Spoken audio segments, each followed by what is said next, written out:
El Lleida Esportiu va guanyar davant del Badalona després d'unes jornades força complicades. A la primera part, els didiaques van sortir amb molta intensitat, creant ocasions molt clares, com aquesta de Colinas, xut des de la frontal i la pilota que va marxar tocant la base del pal. Manu ho va tornar a provar i una assistència del propi Colinas va deixar rematar el seu company. Una ocasió claríssima que va acabar sense èxit. El ritme del partit va seguir amb la mateixa tònica, domini clar dels locals que no deixaven veure porteria als badalonins.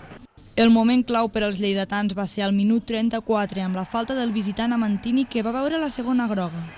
Penal i expulsió, i Marc Martínez va fer el primer gol del Lleida que tancava amb aquest resultat el marcador a la mitja part.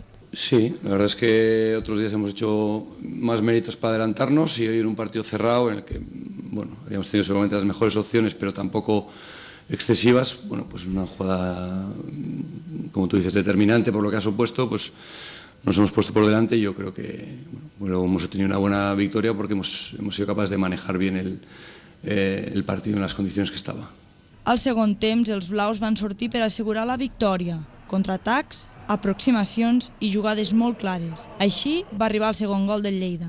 El xut d'Urco Arroyo no va entrar, però sí que va provocar un rebot que Óscar Rubió va aprofitar per sentenciar el 2-0. Y bueno, yo creo que el equipo está fuera de toda duda en cuanto a implicación y a compromiso, a actitud y hoy tenemos una victoria que entendemos que, como decimos en la previa, o queremos que sea el punto de inflexión, ¿no? El Lleida va saber aguantar el resultat i va alternar el bon joc amb un bon resultat al marcador que servirà per donar més confiança a l'equip i a la seva afició. Ara toca preparar la pròxima jornada on el Lleida visitarà el camp del Sabadell.